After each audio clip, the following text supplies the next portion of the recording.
Alright guys, listen, I know I have not uploaded Passerine Chapter 3, but the good news is, today, we're actually doing Passerine Chapter 3. You guys have just been asking for it the last couple days. I've had comments saying, people like, man, I've been waiting over 10 days for this video to be coming out. Well, you don't have to wait any longer, because Chapter 3 is finally coming. And Chapter 4, I may be able to do before I go on vacation, but worst case scenario, after I come back, I will have it up for you guys. So hopefully you do enjoy today's video. And if you do, consider hitting that subscribe button, as you can always unsubscribe later if you really would like to. And also, Discord, gaming channel, and Twitter, all linked down in the description, so feel free to join those all. Anyway though, let's get started with Passerine Chapter 3. Alrighty, well let's get Passerine Chapter 3 started as soon as the audio starts, because I can't read this. Chapter 3. There we go. When the cold wind rolls in from the north, what am I to do? Tommy knew a thing or two about secrets. He was 5 years old when he first heard the word, whispered from father to son. "Let's keep this a secret, all right, Will?" Dad had said, in the gentle hush of midnight, unaware that Tommy was right outside the library door, hanging on to every word. Even then, Tommy must have known Wilbur was special, if Dad was speaking to him like that. Not like he was an annoying child, but like they were equals, bearing the same burdens and battle scars. But what if they never go away? Wilbur had whispered back. Tommy had never heard his older brother so frightened. Tommy walked away before he could hear the rest of the conversation he was obviously not privy to. Looking back, perhaps some part of him wanted to preserve his gilded image of his older brother, like a dead fossil crystallized in amber, because older brothers were never scared. Older brothers never bled. Older brothers never cowered. Older brothers were immortal. He would hold on to that belief until it was too late. He was 6 years old when he got to keep a secret of his own and truly understood its burden. A year later, and his brother was crowned. Tommy stood proudly in the crowd as Wilbur kneeled before a man in white robes. The sunlight from the windows caught in the jewels of the crown held over Wilbur's head, a crown that was once their father's, but no longer. Wilbur recited oaths of protection and generosity, goodness and fairness, righteous justice and unwavering fealty to the kingdom, and the robed man proclaimed him King Wilbur, protector of the realm, ruler of the kingdom. Long may he reign. Tommy had cheered the loudest, enough to shake the rafters above, and when Wilbur smiled, he knew it was just for him. 2 years later, on the cusp of his 10th birthday, Tommy asked Technoblade the same question he'd been asking since they met. "Will you train me?" This time, Technoblade said yes. Time unfurled like unbound parchment, rolling off into the distance without Tommy's notice. They grew together, him and his king brother, taller and broader, stronger and smarter, more Wilbur for the latter, if Tommy were to be honest. Wilbur's duties took him from Tommy more often than not, but that was all right too, because Tommy had Techno. They would spar and talk until Techno was inevitably called back to the king's side, but by then Tommy was appeased. The days he was alone were the worst, but mostly indistinguishable in their monotonous quiet. On one of those days, he found himself drifting aimlessly through the castle. Halfway down a vaguely familiar hallway, he heard something that had been sorely missed since his mother's death. Music. Dude, that mother's death, like, He followed the sound to a door that was slightly ajar. Tommy held his breath as he looked through the crack and then lost his breath altogether when he found the source of the mournful melody. Wilbur. Tiredness etched into the slope of his shoulders and the skin under his eyes, strumming his guitar, cursing as he missed a note or two, but still continuing, still playing, still soldiering on. And with him was Technoblade on a sweetly keening violin, his scarred hands moving gently over the strings, his bow arm moving fluidly through the air. Both of them had their eyes closed, so completely lost to their own music, and Tommy knew, deep in his gut, that this was a world he could never breach. And so he closed the door and retreated to his silence. At 15 years old, Tommy was the oldest he'd ever been. but he never felt It's been 9 so young. years already? Wilbur's official chambers were not meant for those outside of his council, but Tommy had never been one for rules. The guard outside the carved double doors, truly pretentious in Tommy's correct opinion, merely sighed at the sight of Tommy coming down the hallway and shuffled to the side to let him pass. His Majesty has a lot of paperwork to do, the guard said, trying and failing to be stern. If so, then His Majesty would certainly welcome my esteemed company, Tommy replied, giving the guard a grin and a salute as he pushed his way into the king's offices. Beyond the door was a large, sparsely decorated room.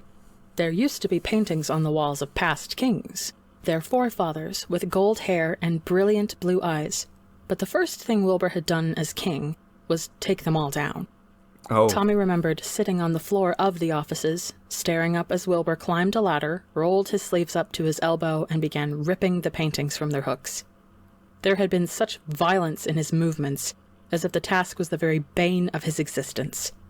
Once it was done, Wilbur stood in the center of his devastation, taking in the bare walls, and nodded once to himself, pleased. Tommy still didn't know if Wilbur even noticed he was there too. The only paintings on the walls now were the landscapes Mama used to make. Oh. Tommy's favorite was the one of a mountain range shrouded in blue mist, because he could see in the corner where Mama had given him the brush for a few seconds. 3 errant brush strokes in an otherwise perfect painting that stood as a reminder that, once upon a time, Tommy had existed in the same universe as his mother. Bookshelves stood against one wall, with the other 2 set with floor-to-ceiling windows overlooking the gardens outside. At the center of all things was a desk, and a king. Wilbur sat scribbling away at a roll of parchment. His crown lay, discarded, beside his inkpot and a cup of cold tea. "What are you doing?" Tommy asked, closing the door behind him. Wilbur didn't reply. He gave no indication of even hearing him. Tommy rolled his eyes and produced 2 apples from his pockets. He made his way over to the desk, moved over a stack of heavy, important-looking books, and hauled himself up to a sitting position, his legs dangling over the edge. "You've been here all day, you know," Tommy said idly, balancing one of the apples on the tip of his finger.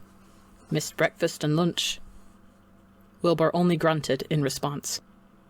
"Kingdom's on fire," Tommy continued. "Rioting in the streets. The guards are staging a coup. Techno is leading them." Trying to get Wilbur's attention. Wilbur said non-committally, reaching to dip his quill into the inkpot. Tommy casually moved the inkpot out of his reach. Wilbur glared up at him, finally acknowledging him, albeit with annoyance. "What do you want, Tommy?" Wilbur asked, irritable. Tommy took one of the apples and planted it squarely in front of his brother. "Starvation's a pretty shit way to go," True. Tommy said. "Find a less dumb way to die." Wilbur stared down at the fruit as if he had never seen one before. "I'm not hungry," he said, at the exact moment his stomach started to growl. Tommy snorted. "How embarrassing for you." "Shut up." But Wilbur was putting down his quill and reaching for the apple. Tommy bit into Okay, I just want to pause this real quick. My brain is giving me a huge feeling because I remember the way Chapter 2 started like 10 or 11 days ago. It started all cheery, everything was going completely fine, and then out of nowhere, Mother's death. So I'm watching this one closely. his own to hide his self-satisfied smile. Tommy leaned over to catch a glimpse at what Wilbur was writing. His brother's familiar, looping script had already covered most of the page with words like intentions, fortifications, and conscription. Conscription? Tommy repeated around a mouthful of apple. What does that mean? Swallow before speaking, Wilbur said mildly. Swallow before speaking, Tommy mocked. You sound like a governess, so grouchy. He'd inhaled too quickly. Unchewed apple slid suddenly down his throat and lodged there. Tommy gasped for air, reaching blindly for something to drink. Wilbur hastily placed his teacup into Tommy's hand, and he drank it down with gusto, until his airways were clear once more. When he looked at his brother through a blur of tears, Wilbur was desperately pursing his lips in a valiant fight to keep his laughter down. Don't laugh at your brother choking. Boss, Tommy wheezed, and your tea is garbage. Wilbur swiped a thumb across his mouth to wipe his smile away. Techno made that tea. Dang. Oh. Tommy looked down at the tiny teacup with curiosity. He could not imagine his hardened tutor patiently brewing tea for anyone, even Wilbur. It's all right then. Don't you change Gods, it. Tommy. Wilbur placed his elbow on his desk and rested his cheek against the heel of his hand. The look he gave Tommy was one of utmost affection, despite the obvious exhaustion etched into every inch of his face. Will you ever grow out of your hero worship of him? Tommy took another, considerably smaller, bite of his apple. He chewed on the sweet pulp, thinking all the while of the pink-haired tutor that had taught him and Wilbur all they knew of survival. And not just through fighting. Techno could have left. He should have left, after those long nights of Tommy waking up crying, Wilbur's dark moods, days where both of them felt so frayed that unraveling each other felt like the only way to fix it. Of frustration and anger with no other way out than screaming. But he stayed. He stayed to watch Wilbur be crowned, stayed to be his most trusted advisor, stayed and kept him together when everyone else expected the boy king to fall apart under the pressure. He stayed and marked Tommy's height on one of the statues in the training pavilion, despite his insistence that Tommy had not grown an inch. He stayed even after Wilbur forced him to attend balls and galas, and endured each one of Tommy's jibes about the pompous suits he was made to wear. How on earth could Tommy grow out of worshipping someone like that? Tommy swallowed, shrugged. Maybe if you were awesome, I'd hero worship you too. Wilbur scoffed. Dang. I'm awesome. Wilbur, if you have to say, I'm awesome, to prove you're awesome, you're not that awesome. Do you remember? Truth. Wilbur said suddenly, straightening in his seat, and staring at the blood-red fruit in his hand. When we used to pick these with Mother. And Dad, Tommy almost added, before catching himself. We'd go down to the orchards with big wicker baskets, Tommy remembered. You used to lift me up on your shoulders so I could get the ones on the higher branches. A wistful smile tugged on Wilbur's lips. I probably can't lift you now. I'm not that heavy. Wilbur shook his head. It's not a matter of whether I could. It's a matter of whether you'd let me. Tommy opened his mouth to retort, then quickly shut it when he realized it was true. Yeah, He probably wouldn't appreciate being on Wilbur's shoulders. Nor would he even need to. He'd hit his growth spurt sometime last year, incensing Techno greatly when it was clear Tommy would be taller than him if he kept up the pace. That meant he would soon be taller than Wilbur, too. We could just try shooting apples down with arrows, Tommy offered gently. I'll try not to shoot for your eye this time, Wilbur replied with a laugh. I don't remember much about her, Tommy admitted as he rolled his apple between his palms, as if that could somehow make her distant laughter clearer in his head. But I remember how much she loved those apple-picking days. We would be there until midnight if she got her way. She used to gather the apple blossoms and toss them at us just to make us laugh whenever we complained we were getting bored. No, Wilbur said quietly. That was Father. Oh? Tommy wanted to kick himself. Oh, well, I'm sorry, I guess. I told you, I don't really remember. It's all right, Tommy. There's no need to apologize. Wilbur tossed his apple high into the air and caught it gracefully with one hand. He abandoned you, too. They polished off the rest of their apples in silence, neither of them saying another word about the phantoms that had been hanging over them for nearly a decade. It seemed to Tommy that people were haunted by two types of ghosts. The ghosts of those who died, and those who left. It was just his luck that he had both. Well, they both hit just as hard. When they were both done, Wilbur silently wrapped the cores in an extra sheet of parchment and placed it on the edge of his table for later disposal.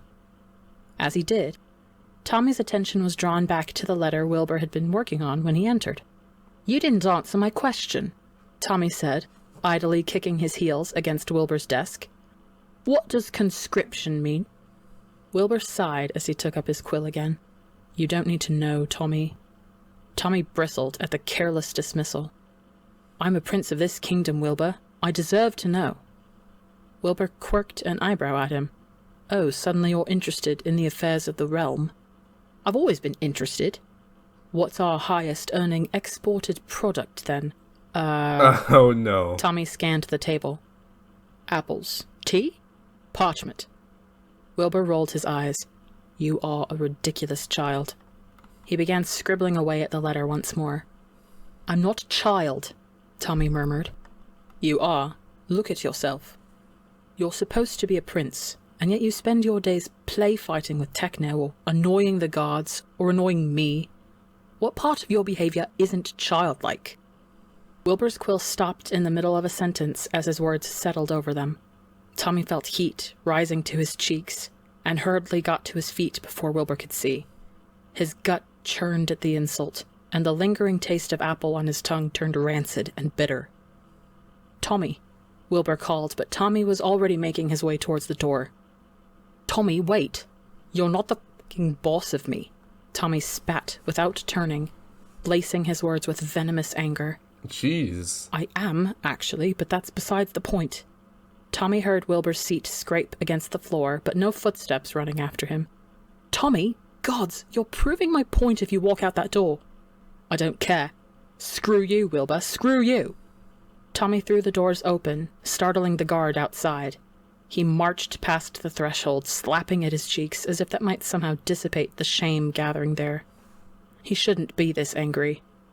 All three of them, Techno, Wilbur, and Tommy himself, had said worse things in the past to and about each other, but seldom did it ever sting like this. Perhaps because it came in the 1 second. Sorry, everybody, the cat wanted food. Anyway, let's get back to it. wake of their father's memory being conjured up between them. Perhaps because it had been their first proper conversation in a week. Perhaps because Wilbur was right. Wilbur was always right. The doors slammed shut behind him, echoing through the empty hallway. "Come on," Tommy prayed. "Run after me." But the doors stayed closed, and that was answer enough. Tommy found Techno in the training pavilion, practicing his lunges with the silver trident Wilbur had gifted him a few years back. Technoblade took one look at the expression on Tommy's face and tossed him a spear that had been leaning against one of the statues. Wordlessly, they took their position in the middle of the pavilion, sizing each other up for a moment before jumping into action. After 6 years under Techno's tutelage, Tommy could hold his own against knights twice his age and size. He'd even beaten Wilbur once, though the older sibling profusely maintained that he went easy on Tommy, but he had never beaten Techno. Tommy was sure even Wilbur, who'd been training with Techno for longer, had never won against their tutor. In a truly bleak moment when he was 13, Tommy eventually realized that the man they were fighting against might not even be using his full strength. Probably barely trying. But that didn't matter right now. It wasn't about winning this time. Tommy rushed Techno with a visceral scream, a sound that came from deep within his chest. Techno deflected him easily enough, but Tommy continued the onslaught, dealing blow after teeth-shattering blow. He kept screaming through it all, screaming nonsensically, screaming at his brother, at his dad, at his kingdom, at the gods themselves. He felt as if his throat might tear itself apart. Jeez, Tommy. Tommy managed to push Techno back towards one of the statues, the one that bore marks of Tommy's height over the years.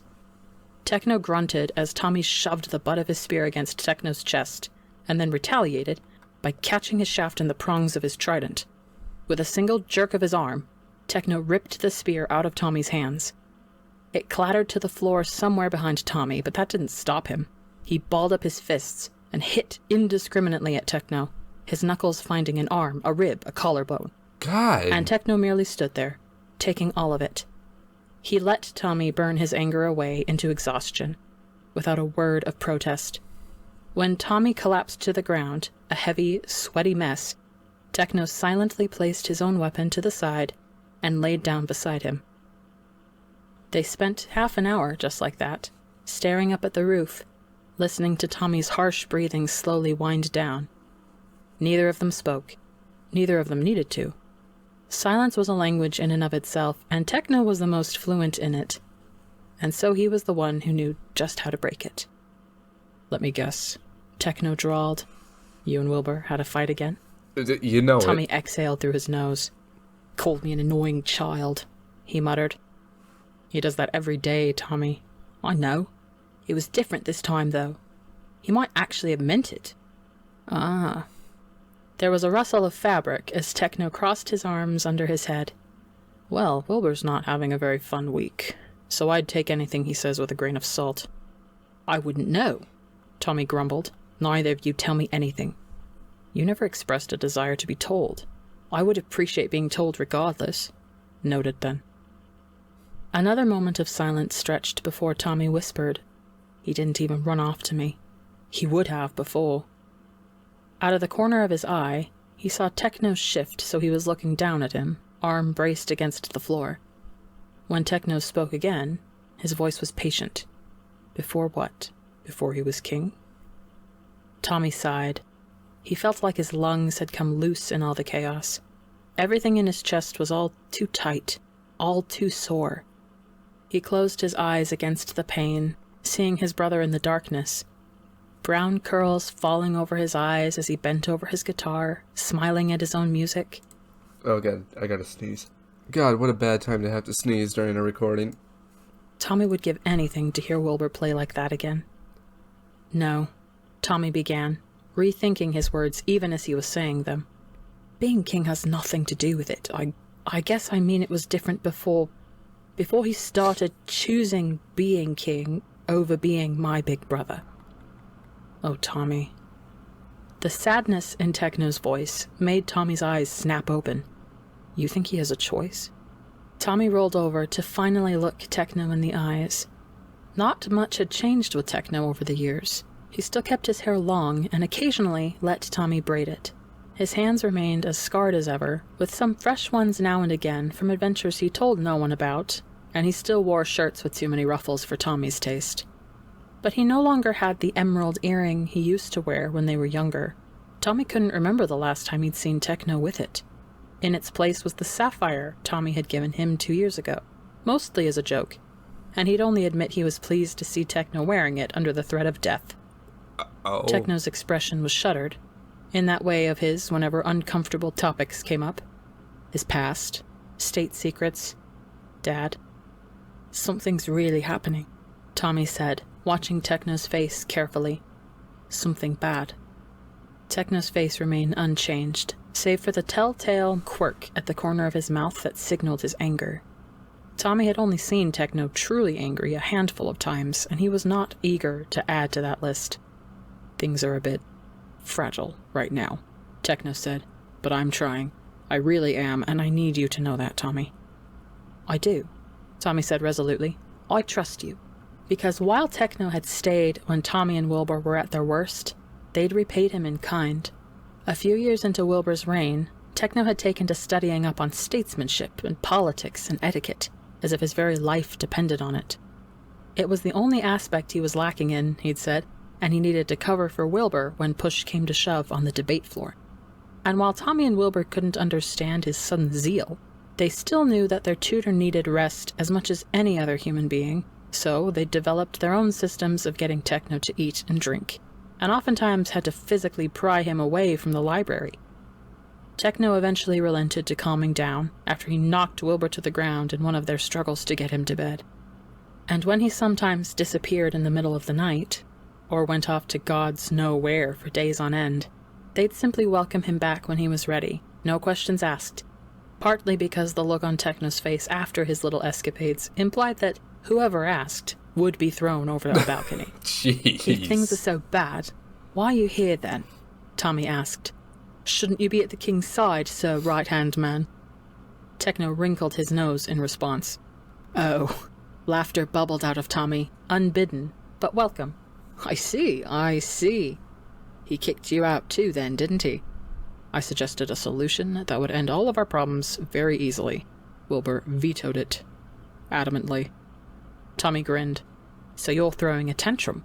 Techno scoffed. I am not you, Tommy. Don't you dare. He paused. But I suppose under the dictionary definition of a tantrum, I am currently in the middle of one. Tommy began to laugh. That sort of laugh that ended in wheezing and hiccups. Techno watched him with a faint smile, and the two of them basked in the simplicity of it. Just two boys on the floor on a hot summer day, laughter bouncing off their skin like sunlight.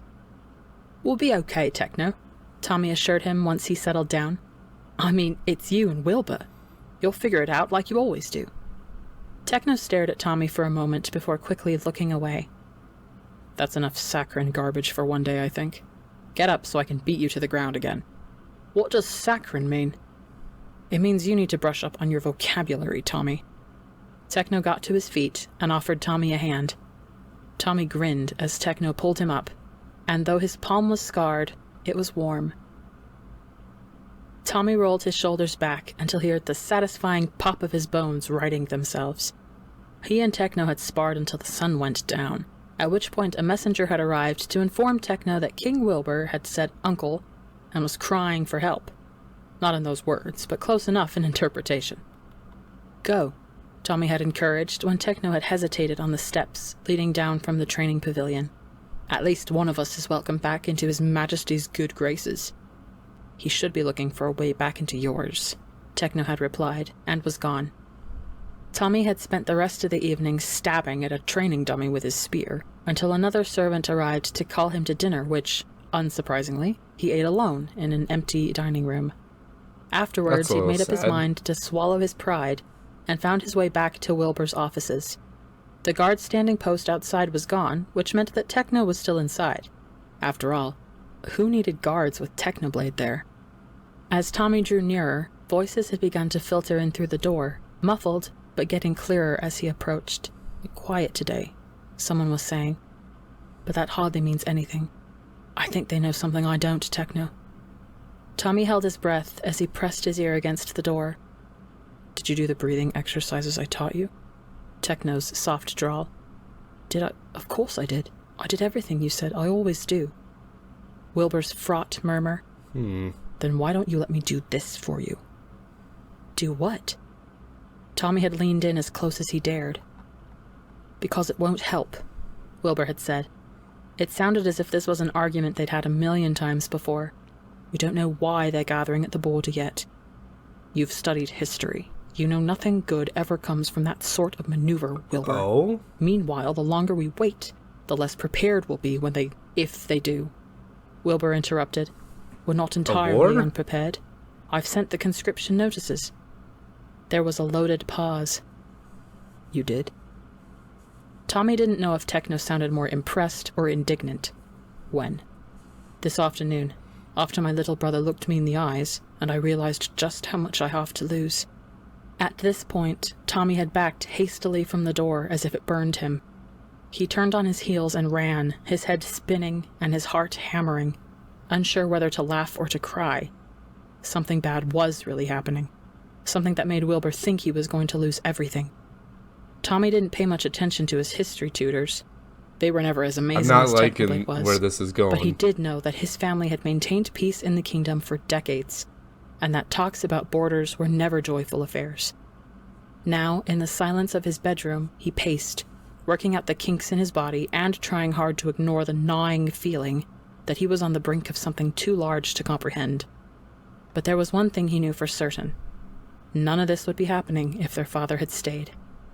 Techno did, even when they'd only known him for a few months. What had stopped him from doing the same? And then there was the guilt of knowing exactly what could have made him stay, what could have been done. Secrets. What terrible, heavy things.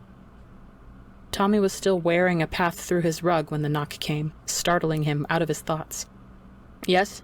He called, suddenly getting the urge to reach for one of the decorative swords hanging from his wall. It's me. Wilbur. Tommy relaxed, and then, jolting back, Wilbur? Tommy opened his door slowly, unsure of who was waiting on the other side, the king or the brother. But standing at the threshold, his shoulders slumped and his smile tired, was just Wilbur. Hello, Wilbur said. Can I come in? Tommy rolled his eyes. Techno told you to come, didn't he? The smile slipped from Wilbur's face. Does it matter? He asked exhaustedly. Suppose not. Tommy stood back to let Wilbur inside. Wilbur crept in like a tourist, looking at every inch of Tommy's room like every little thing was a priceless artifact. When had Tommy last allowed his older brother into his bedroom? Most likely around the same time Wilbur moved his things into the king's quarters. I like this, Wilbur said idly, pointing at an ancient morning star hanging next to the door. Really ties the room together, I think. Yeah, a mace. Cut the crap, Wilbur. Ties it Tommy together. snapped, the morning's vehemence returning like bitter waves to the shore. Just tell me why you're here. Wilbur sighed as he threw himself down on one of the spare settees. We need to talk, Tommy. All right. Tommy leaned against the wall and crossed his arms, watching Wilbur suspiciously. Talk, then. Wilbur crossed his legs and returned Tommy's scrutiny tenfold. His dark eyes seemed to be made for the very purpose of staring people down. First of all, I would like to apologize for what I said earlier. You are never an annoyance to me, Tommy, but you are a child. Wilbur held up his hand to silence him. Let me finish, he said, wielding not the authority of a liege, but of a firstborn sibling. You are a child. That isn't a bad thing. You're allowed to be what you are, and you're young. But that's also the reason why I thought it was best to keep things from you. In my efforts to protect you, I drove you away, and that's the last thing I want. And you're right. Speaking with Techno did help me come to that conclusion, but we all need Techno's help now and again, don't we? Tommy scoffed, but he knew he couldn't disagree. Wilbur knew it too. I don't need to be protected, Wilbur, Tommy said weakly. Then why do you always look so sad? Tommy's eyes locked on Wilbur's. What? There was a world's worth of pain in Wilbur's expression. Whenever you think no one's watching, you look so sad, Tommy. But I see you. You joke and laugh and shout all day, but the moment you're alone, you get this look on your face. Like you're carrying some heavy weight and you're trying to find somewhere to set it down, but there's nowhere. I've seen that look before, Tommy. And that's why I'm scared for you. Because Father... Don't. Tommy croaked. Don't compare me to him, Wilbur. I am nothing like him. Prove it then. Wilbur suddenly stood, making Tommy jerk back against the wall. Do what he never had the guts to do, and tell me. Tell me what's wrong, Tommy. Tell me what you're carrying, and I'll help you. Tommy's chest felt tight with the pressure of the decade-old secret. His eyes instinctively scanned the room for an exit, some way out, some way to never speak of this again. He wanted nothing more than to melt into the wallpaper behind him and never see the light of day again. What is he doing? Wilbur's expression softened at Tommy's panic, and he slowly sat back down on the settee. I'm sorry, he said gently. I didn't mean to... He pinched the bridge of his nose and let out a long sigh. I'm so shit at this. Okay. Here. To prove to you that I can handle your secret, I'll tell you mine. Tommy's brows furrowed. You have 1,000,000 secrets, Wilbur. Maybe even more than that. I know. But this is the secret, Tommy. There it was again. The feeling that he was standing on the precipice of a dark, unfathomable chasm. I, said Wilbur, hear voices. He tapped his temple. Right here. Voices that aren't mine or anyone else's, as far as I know. We're still trying to figure it out. We? Tommy breathed. Techno and I. Oh, the voices. Of course. Tommy leaned slightly forward, confusion and fear warring in his gut. What do these voices say? Sometimes they're cryptic, vague, talking about fate and strings. Sometimes they just taunt me.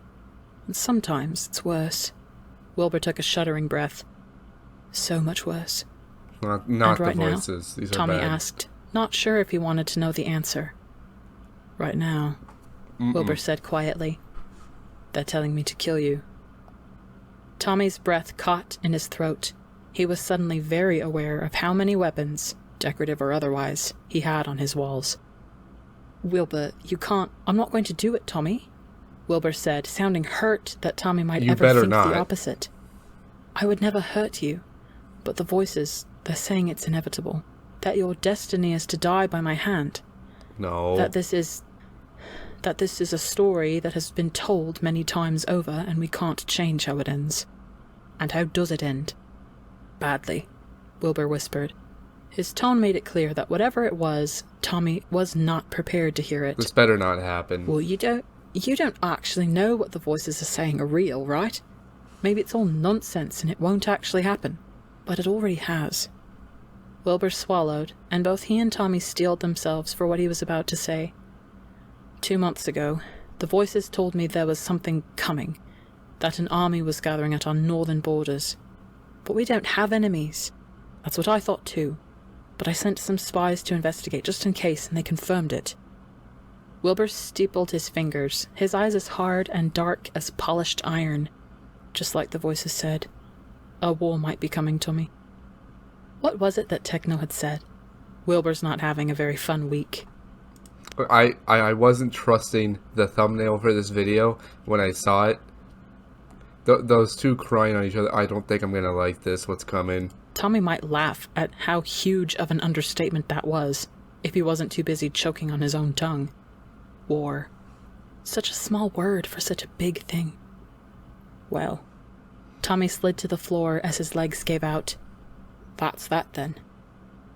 Techno and I are trying to make contact with the foreign army's generals, Wilbur said, and Tommy noticed for the first time how many silver hairs Wilbur had acquired, almost glowing in the moonlight streaming from the windows. We're doing everything we can to stop it from happening, Tommy. But yes, that's it. Those are my biggest secrets. The rest are inconsequential. He took a deep breath, as if to steady himself. I think it's your turn, Tommy. Tommy laughed bitterly. After that reveal, anything I say will just sound stupid. It won't, Wilbur said resolutely. He leaned back on the settee, giving Tommy a gentle look. Whenever you're ready, Tommy, I'm right here. Tommy drew his legs toward himself and wrapped his arms around his knees, clinging on for dear life. This was too much, too fast. He wanted to yell. He wanted to crack his fists open on the marble statue with Techno's little markings. He wanted to pinch himself and wake up yesterday, when nothing was wrong, except for the gnawing pain in his chest that had never gone away, even 9 years later. He wanted his parents. The world had gone suddenly dark, and in the shadows, Tommy finally let go. You want my secret, Wilbur? He pressed his face against his knees, as if that might hide his shame from the world. I saw him. There it was, the truth. Or a confession. Or both. That night, I saw him. Who? He heard Wilbur suck in a breath. There was no need to elaborate. Between the two of them, there was only ever one he, and only ever one night. He kissed my hair, and that's what woke me. Was it Philza? I saw him walk away from my bed towards my window. I saw him open it, and I saw him climb out. Or jump out. I want to say he flew out like a bird. That sounded more like Philza. But I don't remember that part very well. What I do remember is just lying there, fully awake, knowing something was really f***ing wrong. I just laid there. Tommy's eyes began to sting, so he closed them shut before the first of the pathetic tears could fall. Eventually I climbed out of bed, and I went to their room, wanting to believe that I'd just dreamt it all.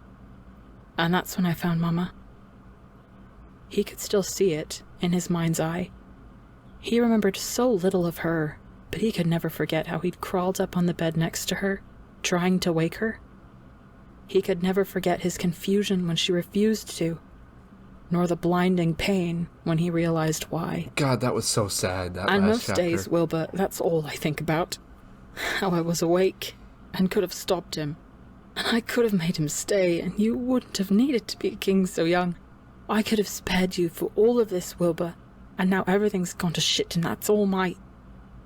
A sob tore free from his lips, sudden and unrelenting. I want to help you, but I don't know how. No one's ever taught me how. Tommy. Wilbur's voice sounded so far away. But the worst thing, Tommy continued, trying to ignore the ever-tightening noose around his neck, is that maybe I should have seen it coming. He used to come by your door in the middle of the night when you used to live across the hall. I kept my door open just a crack after the first time it happened, just to see if he would come again. And he did. So many times.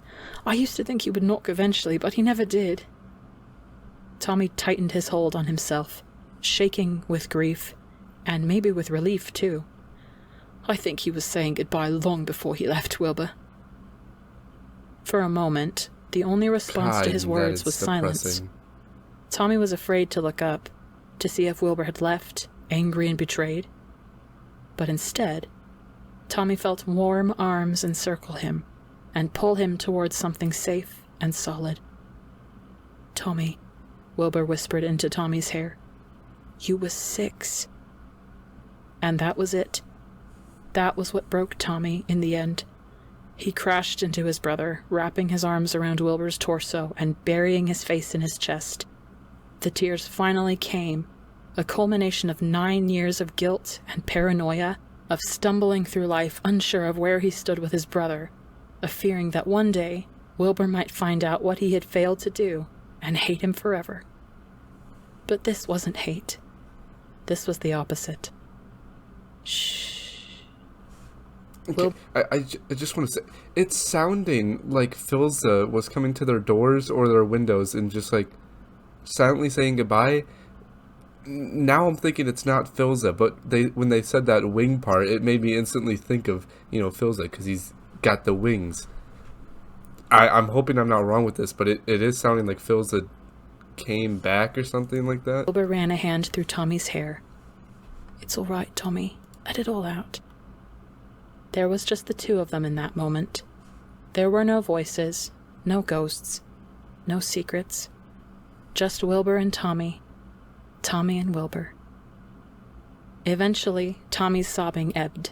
His cheeks were wet and cold from his tears, but he could breathe easier than he ever did. He drew back from the circle of Wilbur's arms and found his brother looking at him with a gentleness that he could never deserve in 1,000 years. "See?" Wilbur said, delicately brushing stray tears from Tommy's cheeks. "Isn't it lighter with someone else to carry it with?" Tommy sniffled. "You always have to be right, don't you?" "Well, of course. Otherwise I'd be stripped of my title as Grand Master of Pretentiousness. The council would have a field day." Tommy laughed, wetly. "What will your voices say after you suffer such a disgrace?" "Funnily enough," Wilbur said softly, "they're very quiet right now." "So what happens now?" Tommy whispered into the dark. "I don't know," Wilbur confessed. "But what I do know is that there should be no more secrets between brothers. Agreed?" "Agreed." Tommy smiled. "No more secrets." Wilbur looked as if he wanted to say something else, but Tommy would never have the chance to find out what, because at that same moment, Techno burst through the door, his expression like hellfire. Wilbur was on his feet in an instant, reaching for a crumpled note Techno was holding out to him. Tommy watched his brother's face drain of all color as his eyes scanned through the message. Oh, no. "What?" Tommy demanded, his heartbeat ringing in his ears. "What does it say?" When Wilbur looked back at him, his eyes were bleak and haunted. "You wanted to know what conscriptions were for, Tommy? Well, you're about to find out." Oh, no.